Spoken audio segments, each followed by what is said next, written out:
So if you could be here around 9, that would be great. Okay? Well, listen here. Hello, and welcome to 90 Day Fiancé MK. I'm Mr. O, and today, Ms. H and I will be discussing Season 8, Episode 10 of Happily Ever After.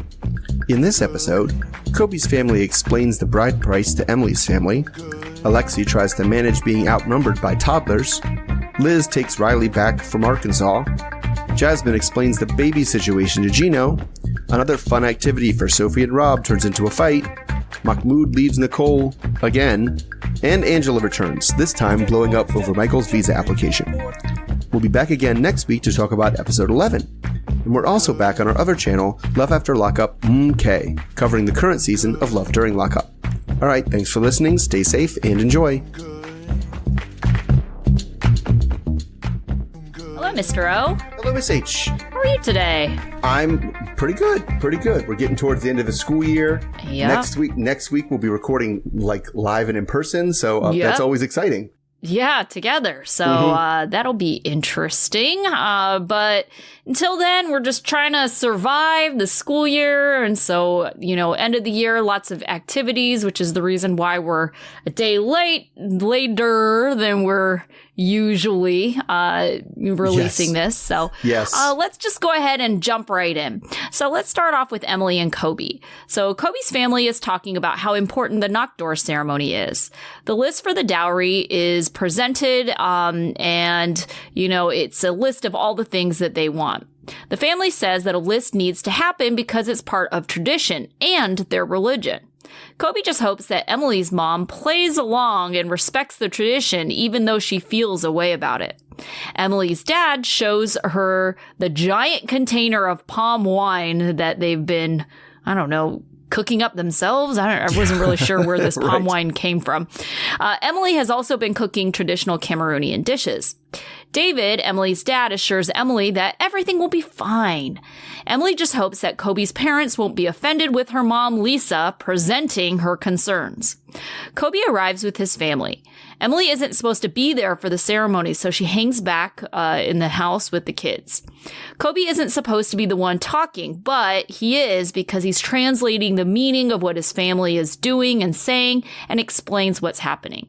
They bring in Emily and their daughter, Scarlett, and she's just running around. Lisa wants an explanation of the bride price.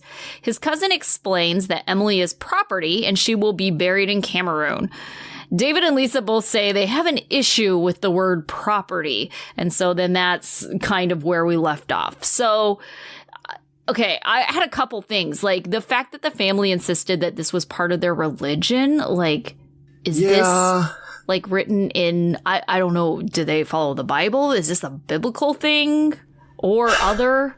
I couldn't say that for enough. I don't know enough about some of the esoteric things of the Bible. I believe that they're Christian. I'm not even 100% sure about that. Because he did say that there was, an English part and a French part and things like that. And so I tend to assume that places that were colonized like that were Christian and, possibly Islam. But as far as I know about Cameroon, it's mostly Christian. But maybe I'm wrong on that. But I feel like, and I also say that because I feel like if Kobe was a Muslim, I feel like we would have heard of that before, right? It would have been an ongoing thing, almost like it is with every other Muslim person we've met. Yeah. I was a little, kind of unsure about that. And I also feel that saying something is part of your religion is kind of like the, what do they call those things where it's that's the end of the argument. You can't argue with that, right? Yeah. If you say, that's tradition, tradition is one of those things where it's just always been done that way, but there isn't some kind of unwritten law or something saying you have to do it that way, not in religion. So I feel that they were just saying it was a religious tradition because they didn't want someone to go against it and have to defend it. Right, and have to actually justify what's the thought process behind this? Because when the cousin was there and was explaining it, I feel like he explained it in the literal worst possible way he could have to make it sound as bad as possible. And they were like, I don't understand this about like property. He's like, well, you know how like she doesn't belong to you anymore and she's ours and you have no rights to her. And, you know, we bury her here. Like, that's a pleasant thing, right? Like, now she gets to be buried amongst her ancestors. If she dies, she won't be with you at all. She's not even really part of your family anymore. Like, right. Like, and they're like, so kind of like she's being sold. And he's like, yeah, that's it. That's exactly what it's like. Exactly what we're talking about. Yeah. I don't think, though, the cousin has any idea of why that's an issue, right? And I'm sure that's going to come up. And, you know, I thought it was a very awkward spot to kind of end their segment. Yeah, it was. It didn't really have any kind of resolution. It was just like, we don't like, you know, using property. Okay. Right. And it was just that the weird explanation that went with it came to, because that was like, because first of all, it was like, oh, Lisa, is she being insensitive? And then by the end, Dad was on board too. He was like, you know, I really don't like that word being used because it's, you almost throw it back at them if they're going to say religion. Because you could easily say as an American Christian, which I believe they are, that my religion teaches me that no people are property. So where are we going with that? That is not a thing that exists. I'm not going to agree to make my daughter property. That goes against my religion, right? Yeah. And David, Dad, has been pretty like on board and like very like accommodating with this whole process. So right. And if you would have said like something like, oh, well, you know, they're the family and they're married to each other and it's a token of appreciation is what the bride price is. And then it would have been like, they could have gotten away with that. It could have been like, oh, okay, I see what it means. Oh, you're appreciating that the family raised the wonderful daughter of it that you now get to celebrate. But he was very much like, no, that's not it at all. We're buying her. Like, that's his property now. It's not a good look. Yeah, I feel like we could have came up with something like that made it a little bit better. Yeah. All right. Let's move on to Alexi and Loren. They also had actually a decent amount of time, but not really a whole lot happening. Alex is teasing Loren, calling her grandma because she's moving very slowly. They return to the doctor the next day where Loren is hunched over and slowly walking with her wheelchair as a walker. Even though she still looks like a grandma, Loren is in love with the moo Alex picked out for her. Loren praises Alex's care. Alex says that you can't really tell the difference because she's so swollen, but he does notice that the second chin is gone, so he says that she's already starting to look snatched. Loren admits that it's been difficult. The plan was for her mom to take over as caretaker, but Alex thinks he needs to be the one taking care of Loren since the care doesn't seem as straightforward as they all thought it was going to be. Loren really wants Alex to go back to the kids, though. Alex says Loren needs him more than the kids, and she's not realizing how much goes into taking care of her. He thinks that Loren is feeling guilty about taking herself out of childcare for 6 to 8 weeks, but he just wants to do what's best for everyone. Alex has gone home because he needs to help his dad with the kids since Loren's mom couldn't help. Alex is trying to get the house in order as he's literally dragging the children around. He's doing dishes and loading the dishwasher, and then he's trying to wash the clothes, which needs a nap. He gives up because he can't seem to figure out the washing machine. He video calls Loren to ask how to do the laundry. He admits that he has never done laundry on this machine before. He seems to figure things out as Shy falls off the chair and hurts his side. This prompts Alex to call Loren with the children. One of the kids grabs a plastic sword and is waving it around, which stresses Alex out. He says that the kids are going nuts. He's been home for a couple of hours and he thinks that things are spiraling out of control and he can't imagine doing this for 5 weeks when he has to go back to work in a couple of days. So you are a father who has 2 children that are very close in age, kind of like what they have, except for they have one more than you. The third, it gets exponentially harder. Yeah, it really does. It's like it doesn't get like 50% harder when you add the third one. It just it gets way harder like the more kids you add. Exponentially worse. Yes. Yeah. So how upset would you have been if she was your wife at the time when they were this young, would just like out of commission for 5 to 6 weeks? I mean, and I know both your families are kind of near-ish by, so they probably would have helped out the same amount as what Alex is getting help, but right. I mean, yes, it would have been Right. This is, yeah. I kind of am on it. The mommy makeover, can't the mommy makeover wait until they're in school? Like, right? Until we have something going on. Now, he says that. What I think what's a little kind of silly about this is he's like 5 weeks of this. He's like, and then I'm going to go back to work. And how am I going to do this too? And it's like, well, are you going to be, somebody else is going to be watching when you're at work. You're like, unless he's work from home. Is he work from home? I don't know. And he has to take care of the kids and work at the same time. That's not tenable at all. Like for anybody. And even under normal circumstances. They're not very like open about what he does for work. Sure. I feel like he had some kind of manual labor job at some point. Through the years. Especially if in this situation too, because in this situation, Loren is a stay-at-home mom, right? Yeah. So they're saying, I mean, she, by being a stay-at-home mom, is saying that caring for this house and taking care of these 3 children is itself a full-time job. And I'm not going to disagree with that. Right. Right? Yeah. But then she's just, now you're putting 2 jobs in one person's hand, right? Because she's admitting that you must do my full-time job. Right. At the same time you do your full-time job, right? So I feel like that's kind of a person in the least tenable position to be holding this. Like, yes, this is something that is hard enough to be a full-time job.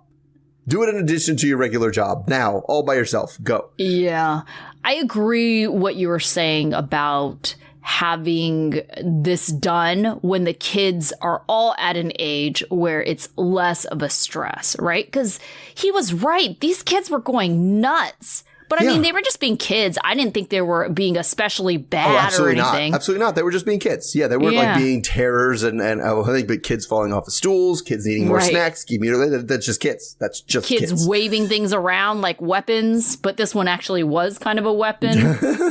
Yes, kids just randomly doing things. I have one of my nephews is a bit of a handful just because he's the kind of kid that if you do that and you're like, oh my God, put that down. That's dangerous. He just like looks at you and laughs and goes, and then keeps doing it. Like he's just like, oh, I'm in trouble now, aren't I? This is hilarious. Let me go with that. Right. Oh, and so if you're one of those kids, it's a handful. Like there's, I mean, it's always a cliche among parents that like, you know, you have to change defenses as you get more kids. Or if you can double team them when there's one kid and then there's 2 kids and you can go man to man. And then there's 3 kids and you got to just do a zone and hope you can cover everything. And that's really what's going on, right? It's just so much to cover and so much to have. And there's dishes. And then, oh my God, that last part, I feel it in my bones when he was like, he shuts the dishwasher, starts it up, it locks. And the kid's like, I found another cup. And you're like, oh my God. And at least that kid's like 3. Yeah. Because that's going to keep happening until they're 18 and move out. Until like I could tell you, it keeps happening when they're 15. Oh, it's like run the dishwasher and then like 3 seconds later, oh yeah, these were in my room. Like what? Why? Oh my God. Oh goodness. I felt bad for him with the washing machine too, because it drives me nuts how everything is connected to an app these days. Oh my God, it's so frustrating. Like, why is that a thing? Why do you need an app when the button on the front of the washing machine or appliance is perfectly functioning and good enough? I don't understand. Oh no, I definitely agree. I don't want my things to be connected to the internet. I don't. Anything that's connected to the internet can be hacked. And I don't need people trying to hack my fridge and hack my oven and my stove and my washing machine. Because because the benefit I get from that, is that true about my phone? Sure. But the benefit I get from the phone is primarily because it's connected to the internet. It's connected to the internet is what I have it for. My refrigerator? No. I've never been like, because I know you can and do that. I've never been like sitting at work being like, I wonder if those tomatoes are so good. Let me zoom into my refrigerator and see like what they look like. I don't need to do that. No, I don't need to know when my oven is preheated. Like before I get home, it's all like not necessary. Yeah. And no, I absolutely agree with you. I feel the exact same way and it makes me feel a Luddite, especially considering what we teach.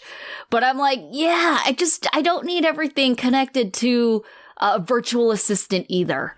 You know, I don't need everything connected to Alexa.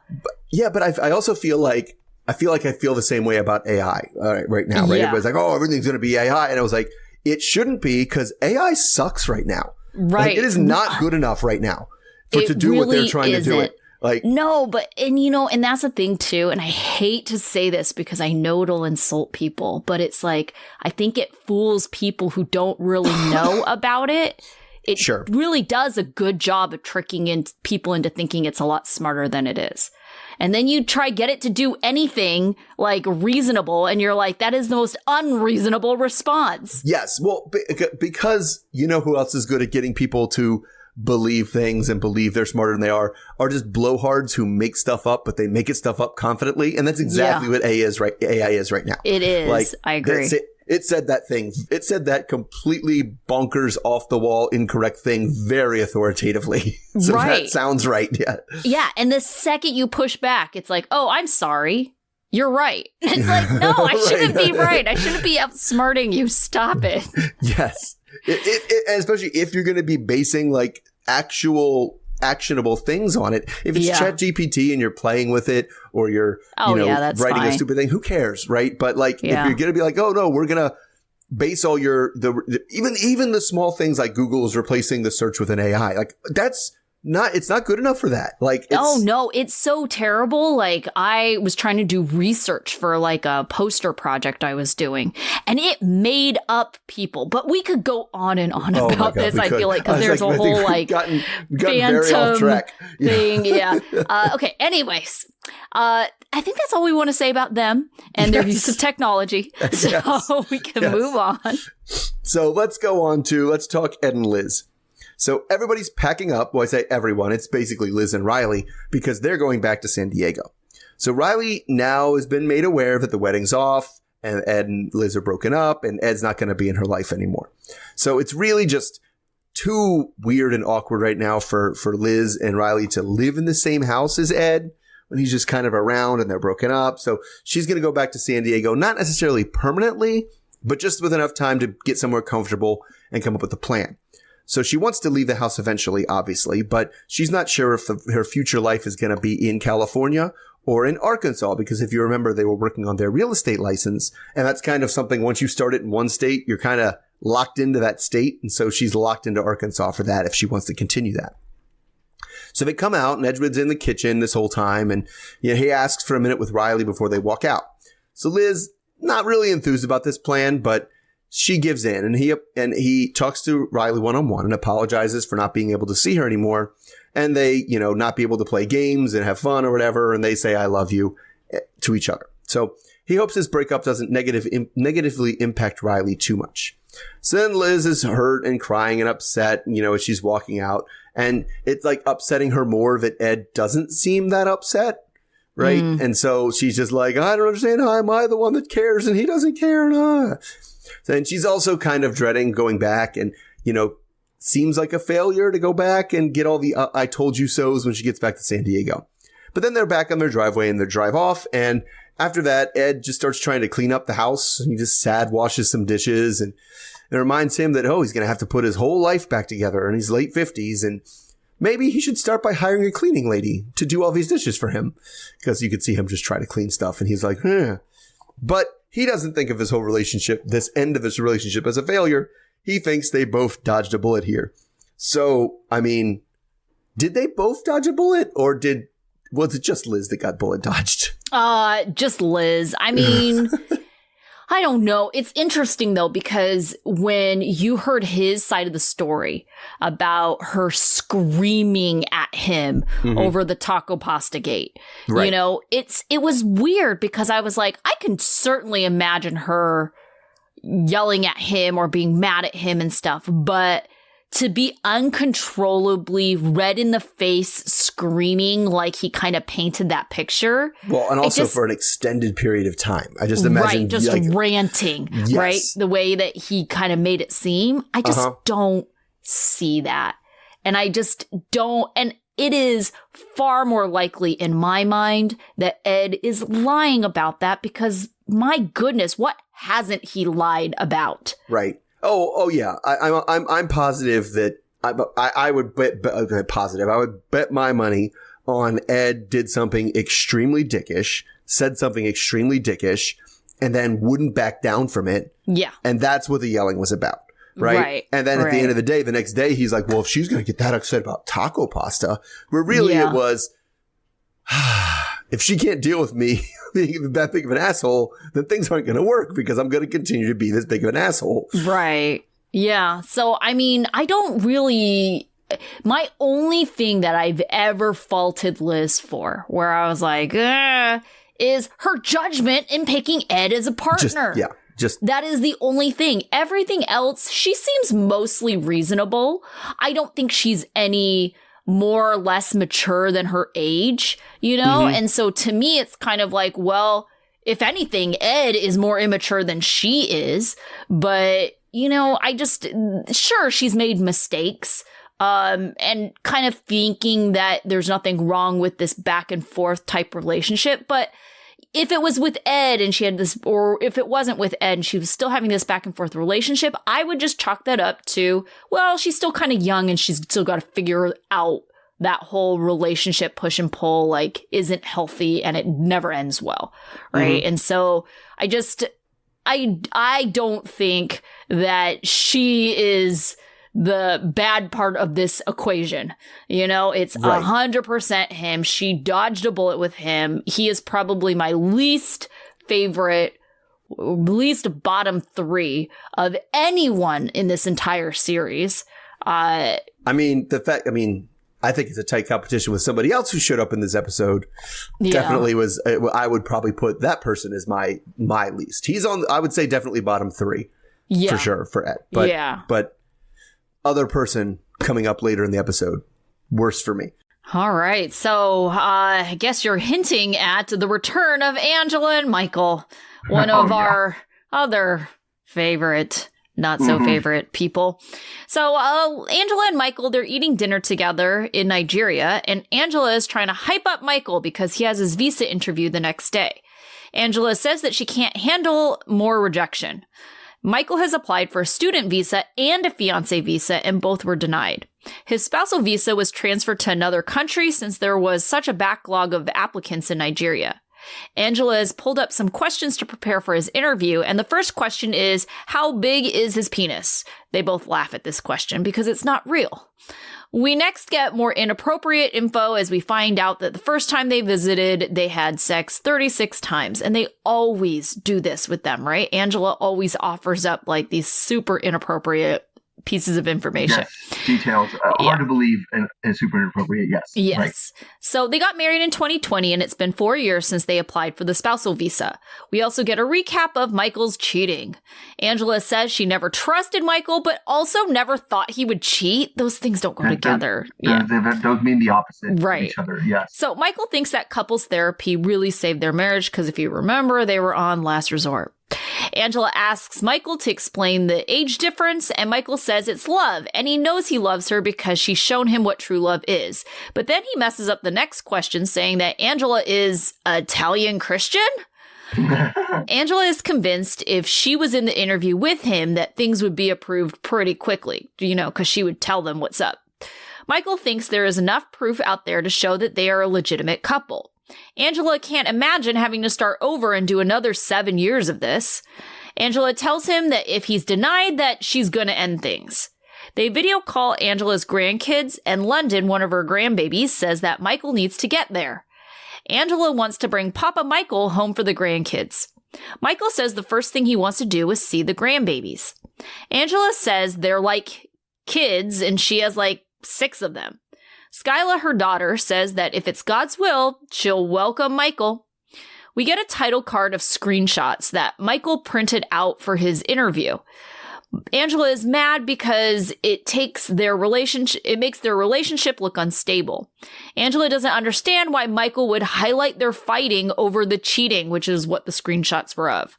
The producers ask what the deal is, and he said that he was trying to document that they are a real couple. That meant including documenting the fighting. Mm-hmm. Angela yells at him, saying that the conversation will get him denied.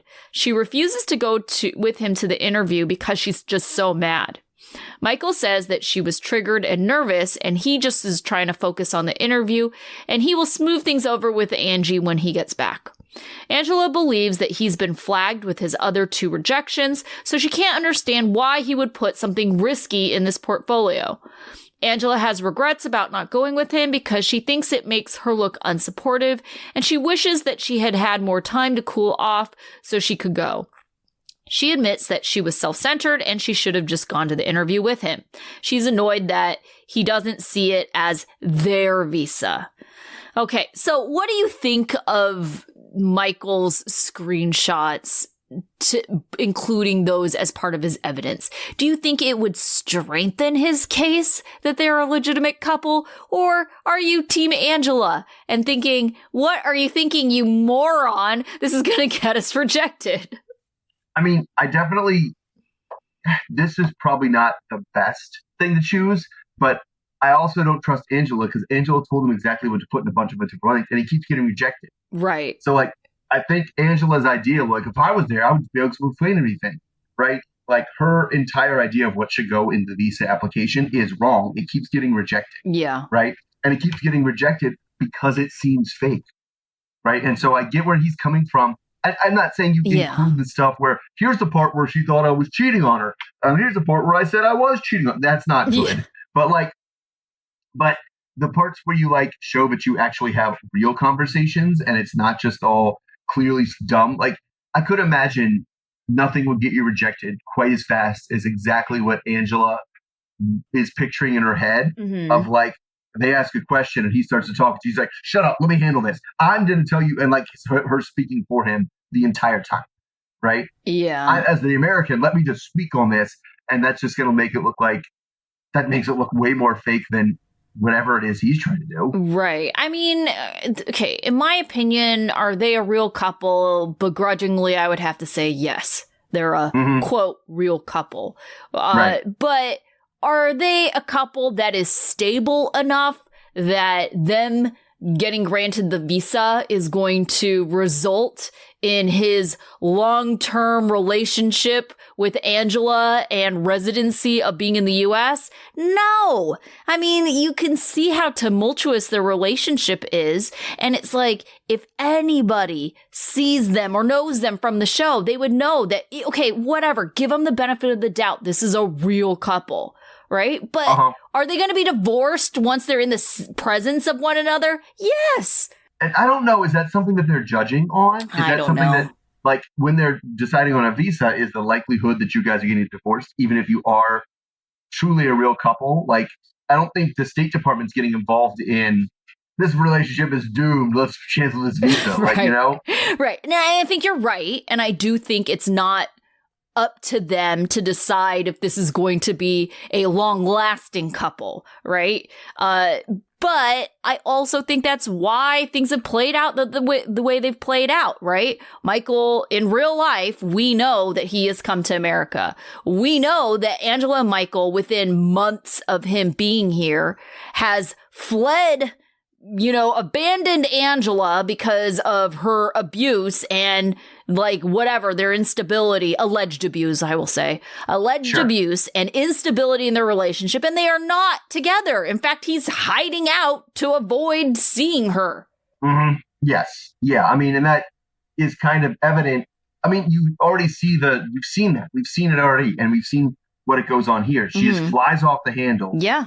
She doesn't say, hey, honey, like, maybe there's some other text messages you might want to pick out that maybe don't highlight that we have disagreements and we're a real couple. I can see that, right? It makes you look more like a real couple. It's not just all everything's sunshine and rainbows and I see love in each other's eyes, but maybe one that doesn't suggest that we're, like, in an open relationship, which is not legal. Like, that, because you're definitely getting rejected if you provide evidence that this is an open relationship. I'm actually polygamist. Like, that's not right. Oh my gosh. I sometimes really, really wish that some of these immigration people, like whoever's the one making the decisions, I just wish they would see these shows, because I'm thinking of Seeking Sister Wives, where the guy, like, got divorced from his wife. I'm talking about the Mary Fields, if you watch that show. And he gets divorced from his wife so that way he can try to do a K-1 visa with someone from Brazil. His wife gets knocked up, you know, the one that he's like supposedly divorced from. And it's like, shouldn't that be a red flag to the people in immigration that are making this decision on whether or not this is a legitimate relationship? And yes, it's a legitimate relationship, but it's also a polygamous relationship, and that's not legal. Right.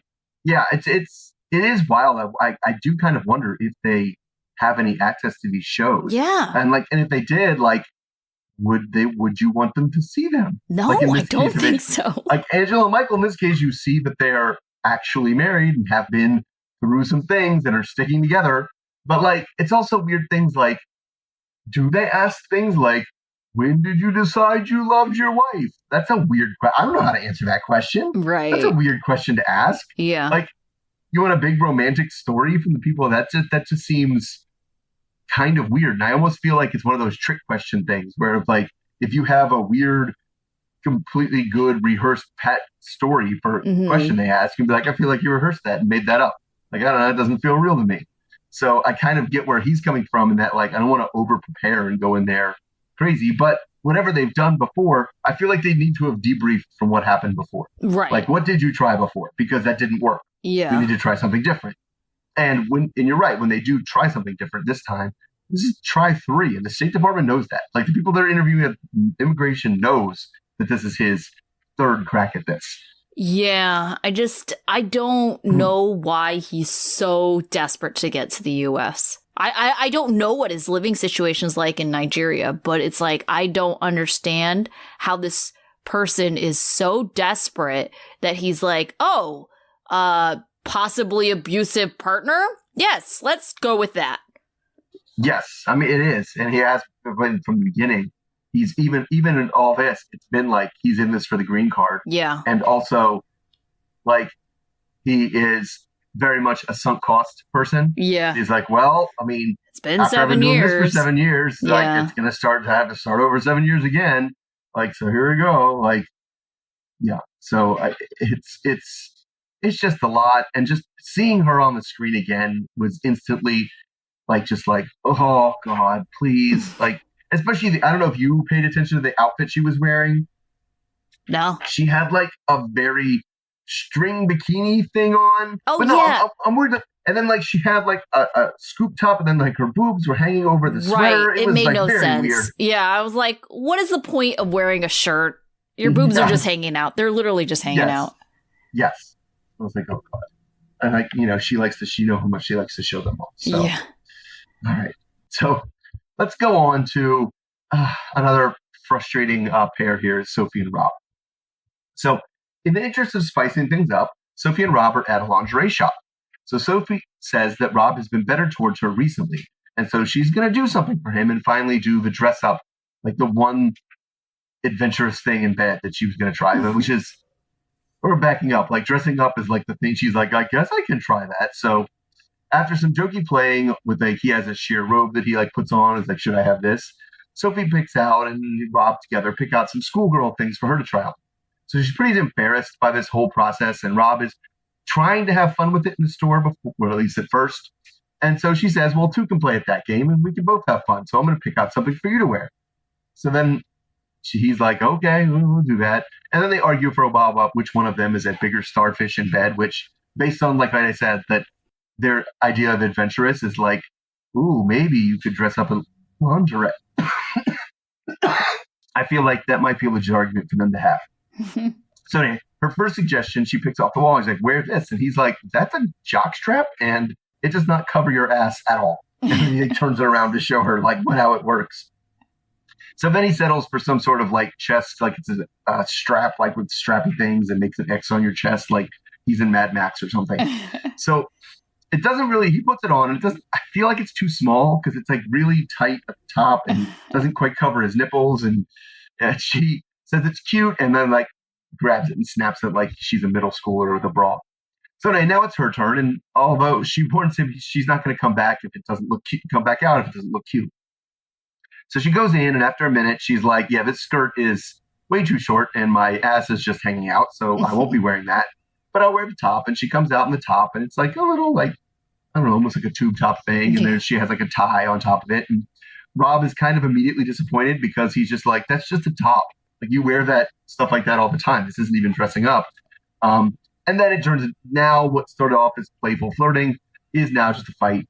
And so she's like, oh, well, you don't think, basically goes right into, you don't think I'm attractive, and you're also being a huge dick, and why couldn't you just compliment me when I came out in the outfit? But Rob says that he's not even upset, doesn't think she didn't look cute, but he's upset that he had to come out in this stupid Mad Max thing, and she's, just got to come out in the regular top, and she got to look cute, and he got to look stupid. So now he's upset. So she says he like always says the wrong things to her, and he just says she should stop being so sensitive. So then he keeps doubling down on how he looked silly and she looked hot, and that's not fair. That's not fair. So then we're there in the car now, and she's crying because it made her feel like she didn't look good. It made her feel insecure. And also because he still hasn't apologized for acting like a dick. And mostly because, as she kind of goes back to all the time, he doesn't make her feel like she's attractive. So he thinks that's dumb because he's like, I wouldn't marry somebody I didn't think was attractive. But she doesn't believe it. So on the ride home, they kind of keep circling around and coming back to things. And he just says that he thinks she's looking for reasons to be mad at him. So I guess there must be somebody else. Oh, gosh. So she's not happy with that. She's offended he would even suggest it. But he keeps telling us, even in interviews, it makes sense. If there's maybe she always thinks he's bad because there's somebody better that she's comparing him to. Right? And it's always this and that. And maybe it's even Kay. Oh, gosh. So there's got to be somebody you enjoy more. And she's like, well, yeah, right now I like being with my mom more and my friends more because when I'm with them, they're nice to me. So, and they don't like take all the time. Then she said something about you took all the time, which I think was a reference to the therapy session they had when like she had issues. I don't know what it was. But anyway, so she says, then he like, basically, she's just like, we're always talking about your issues and not mine. And then, idiot, his response to that is, Sophie, you're not getting it. What I need, and it's just like, oh my God. Oh, God. And then he feels like he's the only one that cares about the relationship. So they're at home, still fighting more when they get home.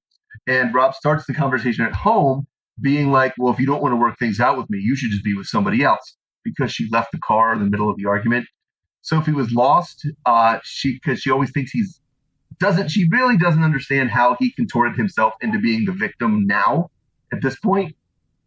So he's like, well, we just got to work on things. And Sophie is pretty clear that the only thing we have to work on is you not being a dick. Like, just stop being a dick. He's not even sure what she means by that. Like, just kind of, ugh. And eventually she blurts out that he knows he has a second phone.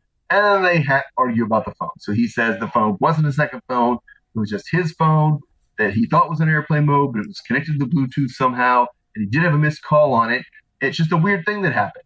Of course, as we've been through before, that doesn't make sense because you wouldn't hear the outgoing message again. Right. Right? Nobody brought that up. So in an interview, he said he's 1,000,000% sure she's not going to find a phone because there isn't one. And he doesn't want to. And then he brings up again, like he says he doesn't want to live his life like this with someone who clearly prefers drama like Sophie does. She's always making it drama. Like, who else would bring up my online cheating for a whole year? Oh, God. Like, so he just says, she just wants it. Just be nicer to me. And like, once she says, be nicer to me, so he's like, oh, so there's nothing I can do to fix it. I was like, she just told you what to tell me. Oh, my God. So anyway, and then, like, she's like, all I need is for you to tell me I look pretty when I put on lingerie. That's it. But Rob clearly thinks that what she's asking for is beyond the capabilities of anyone. Like, he's just like, who can you possibly find that's going to treat you like that? And she's like, I don't know. Literally anybody? anyone. Like, literally anyone. Like, maybe I'll find somebody else and they'll do it. And then he's like, was that a threat? So, and then, like, she was like, well, I just mentioned being with somebody else. Don't you care about that? Which makes them both feel some kind of way. So both are convinced they're the victim here. Sophie walks out. He's just like sitting on the stairs playing games or saying he doesn't want to play her games anymore. And he doesn't chase her. She leaves sobbing. I guess she's going to see Kay. I found it very hard to make sense of everything that was going on here because I did too. It was like I don't even understand the fight that started it all. I do understand the fight. I do understand it, yes. But they flipped because at first he was like, they ain't anything special, right? And then next thing you know, he's like, what? I was saying you look so beautiful. And it is like, no, you didn't. No. But now he's saying that, she looks so beautiful. So why is she still upset? Saying, you never tell me I look beautiful. It's like, I'm pretty sure he just said it to you a bunch of times. Now, I get it. It was under like stupid conditions. It was trying to prove a point that why do you get to look sexy and I look like a fool? And so that was, yes. But it was like, I don't even understand what this fight is. No. And large parts of this is we go on Rob all the time and we talk about what an ass he is. And that's true here. Make no mistake. But she also comes across as very 23. Yeah. Right? Like, she doesn't know what she's mad about. She doesn't know what she wants.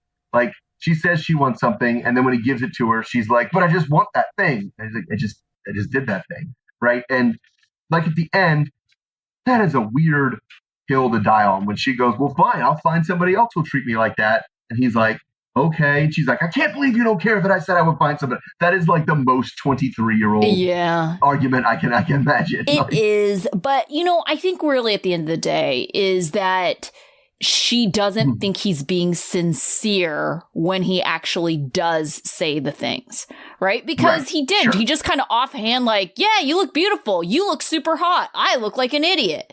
And it's like, yeah, technically he told her she looked hot, but like not in a very sincere way. It's like comparatively, I look like a fool. You look great. Right. But that's because it's him. And that's him being, he can't, all he mostly cared about was he looked like a fool. Yeah. Like that was it. That was the fight. I can't think about how good you looked or compliment you on how good you look because all of my mental energy is being upset that I look like a fool. Yeah. Yeah. Right. And that's where it is a roundabout way of saying, but like nobody wants to hear like, you do want to hear that you're attractive. You do want to hear him compliment you. You want to say, you don't want to hear is like, fine, I guess you look good. Like, but let's talk about how stupid I look. Yes. Right. I mean, yeah, you're hot. Fine. But like, she doesn't want that. She just wants him to be like, oh, hey, like, and he could have done it. I mean, he just lost he doesn't have self-control to do it. No, right? He doesn't. Because he can still make the points he looked to be like, oh man, you look so great. And I feel so bad. I feel kind of bad that you don't look as dumb as I look, man. Like, right? Yeah, but I also feel like that ship had sailed, right? And that's what I was talking about, like not being genuine about it because he didn't say it right away. And so at this point, she feels like she's the one who had to tell him to tell her that she looks pretty, right? And it wasn't like an immediate reaction. So it's not going to seem sincere. No, and it doesn't. I get where she's coming from too. The frustrating part is how does that turn it into an hours-long argument? Oh God, I know. Like, right? What are you doing? Like, and that's the stuff of them just like saying the same thing back and forth to each other for hours and hours and hours is just, and then both of them at the end of those hours are like, you're not listening to me, right? Because we have a situation, and we saw this with Ashley and Manuel did the same thing because they're not listening to each other. No. They just want to say their part and have the other person take it. Yeah. And I think that's also like to your point, like Sophie also just didn't handle it very well. That whole like, that immature thing you do. Well, I'll see if I can find this elsewhere. What do you mean you're not going to fight for me? Right. Yes, exactly. Exactly. And it's just awful all around. Yeah. Right. Well, speaking of like push and pull, same old, we got Nicole and Mahmoud. So it's been a few days and Mahmoud is still sleeping on the air mattress. He finally found his way to the mosque and he's meeting other people. Nicole thought things were getting better until Mahmoud accused her of cheating on him. They got in a huge fight and Mahmoud says that he messaged her the other day and she said she was on her way home at 8 p.m. But she didn't actually arrive home until 2 a.m. and she was very clearly drunk.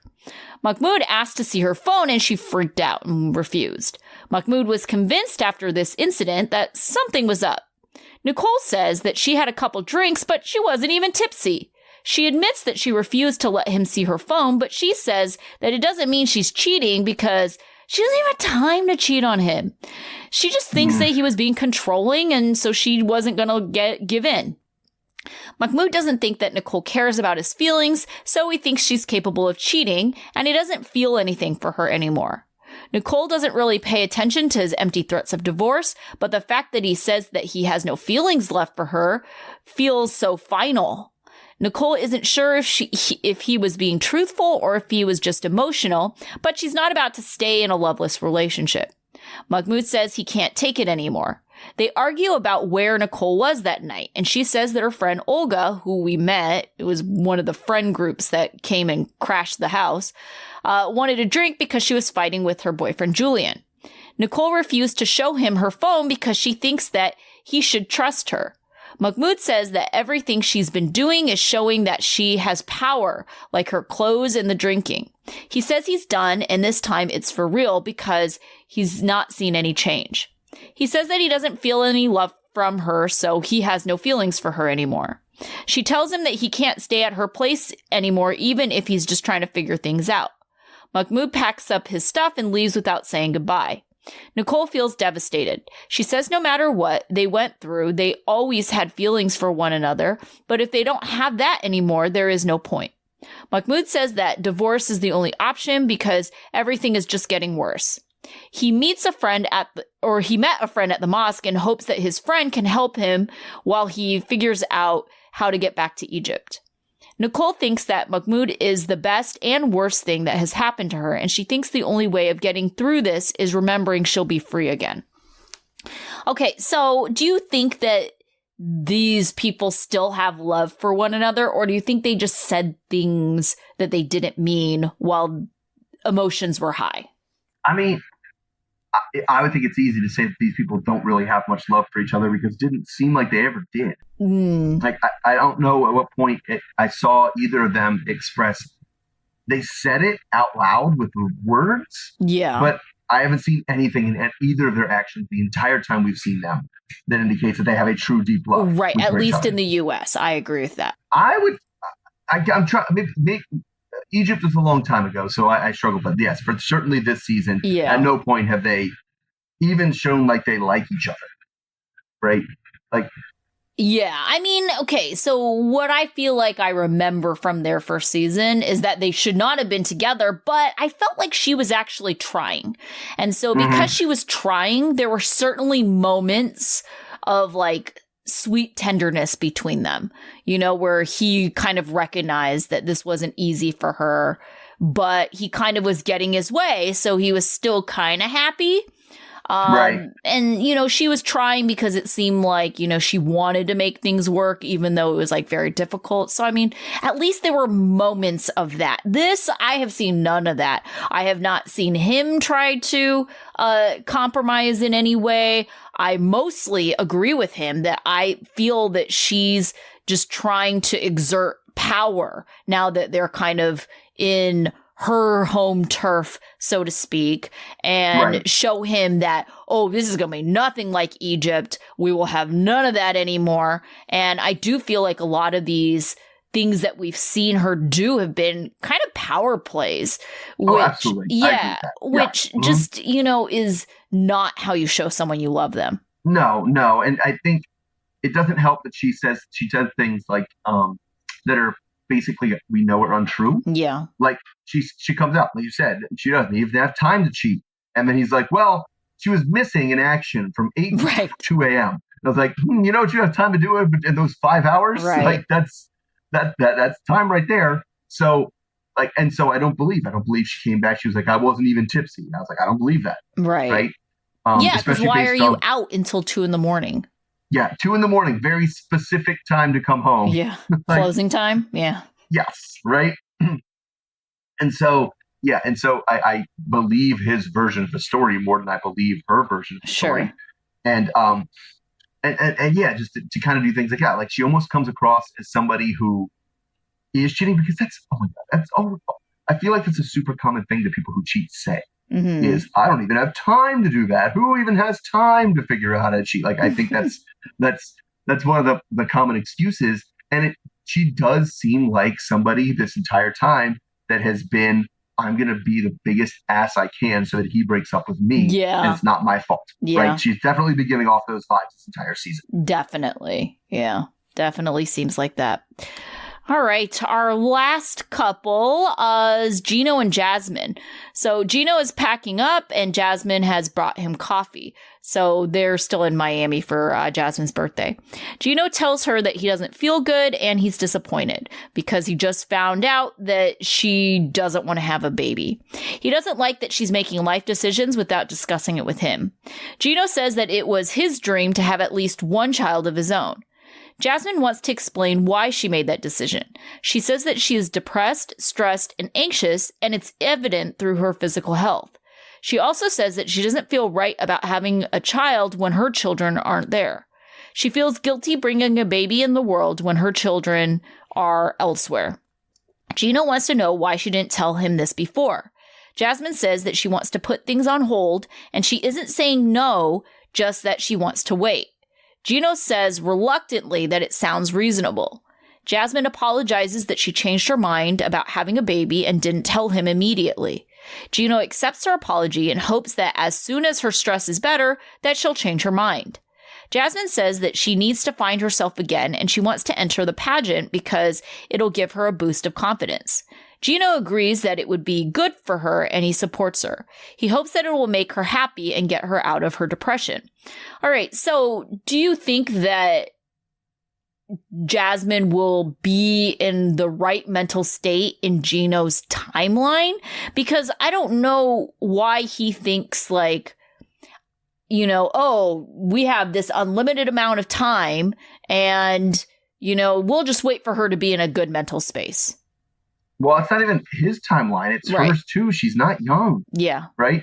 It's every year she waits to do this, as a year that it gets harder to do this. Yeah. Right? As a year that it gets one step farther. And it's another year that Gino's old to be having a baby, right? Right. And we're talking about like, if he's extrapolating forward, Gino's what, 58? Yeah. Right? So we're extrapolating forward, right? If you're like, well, what am I missing now? Right? Because if I go 58 plus 8, now it's 76 when they're graduating high school. Oh, God. That is so old, yeah. Right? And then you're like, well, like, neither of my grandparents made it to 76. Right? So, like, you know, and you're looking at things like that, and you're like, well, what am I going to be missing out on? What am I going to be? And if I do have this kid, am I going to be able to be there for the kid? Not just what am I missing out on, right? Am I going to be able to provide for this kid the things?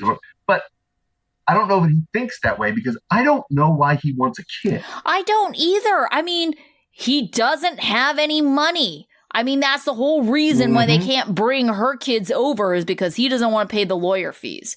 Right. And it's like, okay, you don't have an extra $5,000. How much do you think babies are? He can't have health insurance. Right. Because he doesn't work right now. No, but if he has a pension, he probably has employer health insurance. But I don't even, that's wild. I never thought about adding a dependent to my pension health insurance. Right. To my post-employment health insurance. Yeah. And someone who needs to have like maternity like care, you know, and she's going to have like cost of labor. You know, it's like. Well, I was thinking about the kid would be on his health insurance, has to be on his health insurance. Right. Also. That too. And it's just like all of that. It's has he considered how much this kid is going to cost if he doesn't want to go back to work? Yeah. Right. I mean, so somebody's got to work. Like if you can't, like the whole point of the whole like design behind a pension, which for most pensions is bare bones as it is, like it's still going to be tough to make it on just a pension, right? There's like, you should have other savings besides your pension, right? That's supposed to support like an empty nest. Right. That's supposed to support a family. Yeah. Yeah. I don't know what in the world he's thinking right now. Yeah. But yes, I mean, it just has the feeling of people who are going to put it off and put it off and put it off. And all of a sudden it's like, yeah, you can't do it anymore. Right. You're done. Yeah. Right. And they just says it's reasonable. I mean, I think he probably had time to think about it and understood he was upset that she made the decision without him. Yeah. But finally did realize he can't make that decision for her. Right. Like he really doesn't get a say. It is ultimately her decision. Whether she should probably share it with him, but he can't. It's not a decision where he can be like, nope, I'm putting my foot down and we're doing this. That's not his thing to say. He can't do that. Right. But even if he did, like, okay, I mean, not with Jasmin, because obviously that's not an option. But if he was like, no, I really want to have a kid, what is he going to do at this point? Okay, he's 58. So he's going to divorce her, find someone else, try to convince them to have his child at 58, right? Because that person's going to have to, come face to face with the reality that there is a strong possibility that he can't be a active father in this child's life than, the full 18 years. That's a possibility, right? I won't say strong possibility, but, it's a possibility.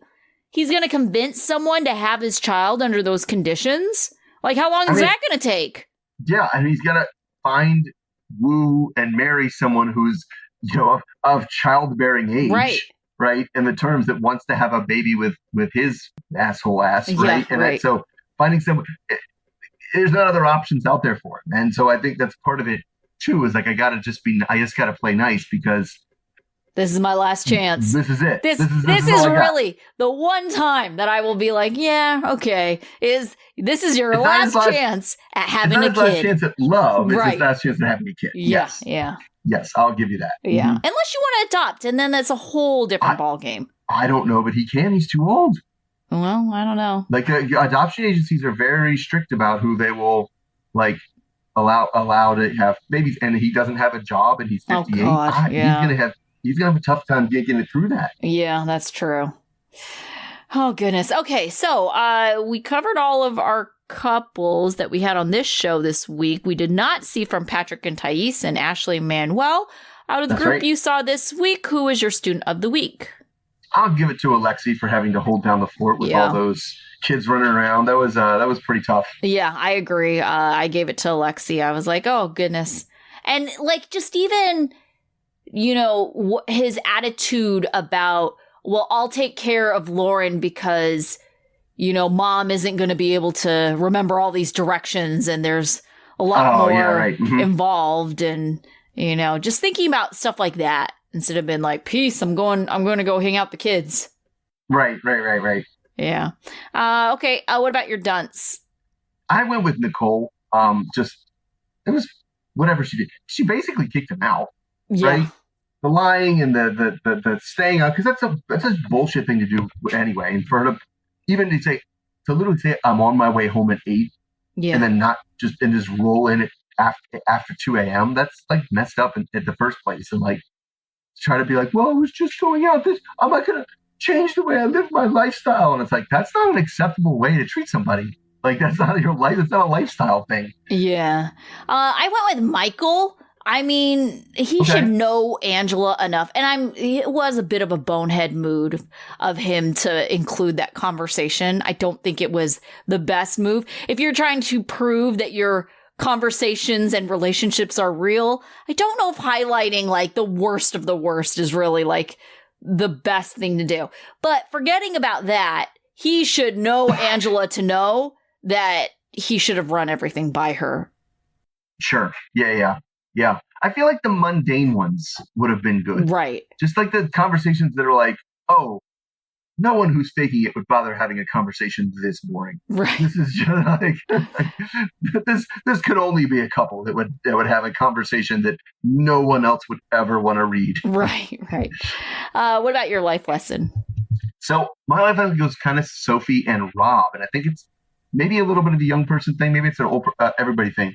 You don't have to finish an argument when you start it. Mm-hmm. Like, you can table it.